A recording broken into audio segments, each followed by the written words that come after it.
दोस्तों पाल्पिटेशन का मतलब होता है कि आपको ऐसा महसूस होता है कि आपका दिल बहुत ज़्यादा तेज़ी से धड़क रहा है या फिर आपको ऐसा महसूस होता है कि आपका दिल बीच बीच में हार्ट बीट को स्किप कर रहा है यानी छोड़ रहा है यानी बीच बीच में आपकी हार्ट बीट मिस हो रही है।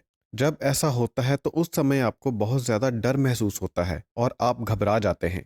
लेकिन पाल्पिटेशन आमतौर पर सीरियस नहीं होती है, नुकसानदायक नहीं होती है और अक्सर यह देखा गया है कि पाल्पिटेशन कुछ देर के बाद अपने आप ही ठीक हो जाती है।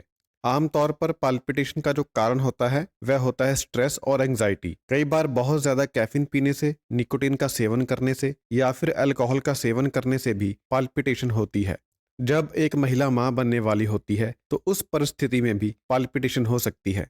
लेकिन रेयर केसेस में पाल्पिटेशन किसी दिल की बीमारी का शुरुआती लक्षण भी हो सकता है। अगर आपको हार्ट पाल्पिटेशन होती है तो एक बार डॉक्टर को दिखा दें।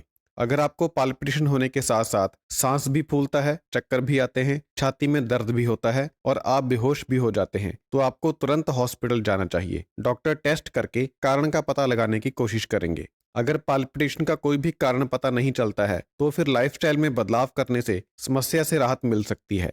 पाल्पिटेशन के कारण बहुत सारे हो सकते हैं। पाल्पिटेशन या तो आपके दिल की किसी समस्या से संबंधित होती है और या फिर इसका कारण अननोन होता है यानी पता नहीं होता है। हार्ट के अलावा इसके जो कारण हो सकते हैं वे हैं, जैसे मैंने पहले भी बताया, स्ट्रेस, एंजाइटी, कैफीन, निकोटीन और अल्कोहल। इसके अलावा बहुत ज्यादा फिजिकल एक्टिविटी करने से भी पाल्पिटेशन हो सकती है। कुछ बीमारियों की वजह से भी पाल्पिटेशन हो सकती है, जैसे कि thyroid, low blood sugar level, low blood pressure, खून की कमी, बुखार और डिहाइड्रेशन यानी शरीर में पानी की कमी।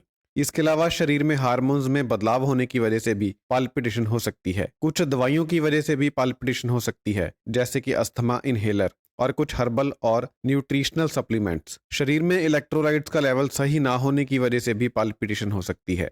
कुछ लोगों को ज्यादा कार्बोहाइड्रेट्स वाला खाना या फिर ज्यादा शुगर वाला खाना और या फिर ज्यादा फैट वाला खाना ज्यादा खा लेने की वजह से भी पाल्पिटेशन होती है।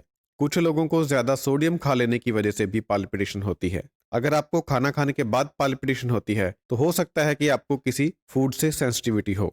अगर पाल्पिटेशन हार्ट की किसी समस्या की वजह से है तो जिन जिन बीमारियों में पाल्पिटेशन हो सकती है वे हैं हार्ट अटैक से पहले पाल्पिटेशन होना, कोरोनरी आर्टरी डिजीज होना, हार्ट फेलियर, हार्ट वाल्व में प्रॉब्लम होना और या फिर हार्ट मसल में प्रॉब्लम होना। अगर आप डॉक्टर के पास जाते हैं तो डॉक्टर आपके कुछ टेस्ट करवा सकता है, जैसे इलेक्ट्रोकार्डियोग्राम या फिर चेस्ट एक्सरे और या फिर इकोकार्डियोग्राम। इस बीमारी का इलाज इसके कारण पर निर्भर करेगा कि कारण क्या है। तो दोस्तों, मुझे उम्मीद है कि आपको पाल्पिटेशन के बारे में कुछ बेसिक जानकारी मिली होगी। वीडियो देखने के लिए धन्यवाद।